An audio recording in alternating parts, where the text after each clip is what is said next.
మన ప్రభువును రక్షకుడైన యేసుక్రీస్తు వారి సర్వశక్తి నామములో మీ అందరికీ హృదయపూర్వక శుభావందనాలు తెలియజేస్తున్నాను.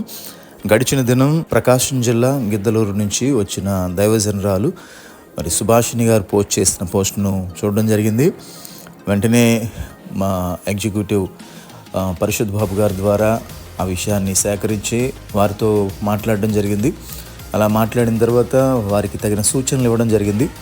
జరిగిన విషయాలను పరిశీలించిన తర్వాత వాటిని విన్న తర్వాత వారి కొన్ని సజెషన్స్, వారి కొన్ని సూచనలు ఇచ్చి వారిని వెంటనే పోలీస్ స్టేషన్కి వెళ్ళి కంప్లైంట్ ఇవ్వాల్సిందిగా, ఏ విషయంలో ఎలాగున ఆ కంప్లైంట్ ఇవ్వాలో వారికి సూచనలు తెలియజేస్తూ వారికి పోలీస్ స్టేషన్లో కంప్లైంట్ ఇవ్వాలని కోరడం జరిగింది. సిఆర్పి ఫోర్స్ ఇండియా ఆంధ్రప్రదేశ్ రాష్ట్ర జనరల్ సెక్రటరీ రెవరెండ్ నెహమ్యా గారికి ఈ విషయాన్ని వెంటనే తెలియజేసినప్పుడు వారు వెంటనే వారికి ఫోన్ చేసి ఫోన్ ద్వారా వారిని బలపరిచి వెంటనే స్థానిక మరి గిద్దలూరు ఎమ్మెల్యే గారితో కూడా ఈ విషయాన్ని ప్రస్తావించడం.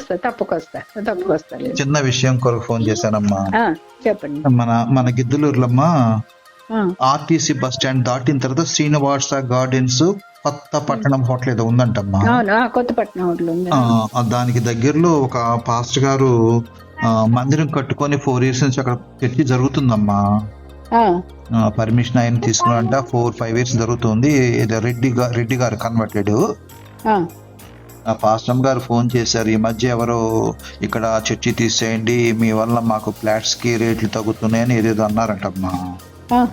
అది ఈ రోజు తెలిసిందమ్మా. యాక్చువల్ గా ప్రాబ్లమ్ ఏదో కనుక్కొని మరి చెప్తానండి. 4-5 years జరుగుతుందమ్మా చర్చి ఆల్రెడీ. పర్మిషన్స్ అయినా ఏది ఉన్నాయంట, జరుగుతున్నాయని అన్నారు. అదేలేండి, కనుక్కుంటా యాక్చువల్ గా. సరే, కనుక్కుంటామా. అయితే మీకు ఎక్కడ ప్లేస్ అని చెప్పాలి మీకు మేడం గారికి? ఇక్కడ శ్రీనివాస గార్డెన్ లో కొత్తపట్నం హోటల్ ఎదురుగా అని చెప్పొచ్చు సార్. మీరు ఐడియా ఉంటుంది మేడం గారికి? అది ఐడియా ఉంటది. ప్లస్ ఆర్టీసీ బస్ స్టాండ్ దాటాక మేడం అని చెప్పొచ్చు. ఆర్టీసీ బస్ దాటిన తర్వాత ఆర్టీసీ బస్ స్టేషన్ దాటిన తర్వాత ఆర్టీసీ బస్ స్టాండ్ దాటాక కొత్తపట్నం హోటల్ ఎదురుగా శ్రీనివాస గార్డెన్ లో. శ్రీనివాస గార్డెన్ కొత్తపట్నం హోటల్ ఎదురు. అదే. ఓకే, మీ నంబర్ కూడా మేడం గారు ఫార్వర్డ్ చేస్తాం. Okay sir. వీలుంటే మేడం గారిని మీతో మాట్లాడుతాం. Okay sir. Okay sir. జరిగింది.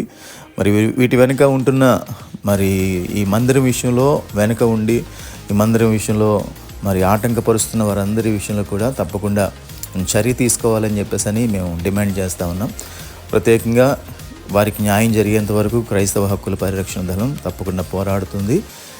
ఈ విషయంలో ప్రత్యేకంగా స్పందించి రాష్ట్ర జనరల్ సెక్రటరీ నెహమ్యా గారు వెంటనే ఈ విషయంలో స్పందించి ఎమ్మెల్యే గారితో మాట్లాడి, అలాగనే బాధితులు దైవజనులతో మాట్లాడి వారిని బలపరిచిన దైవజనులు రెవరెండ్ నెహమ్యా గారికి మా హృదయపూర్వక వందనాలు తెలియజేస్తున్నాము.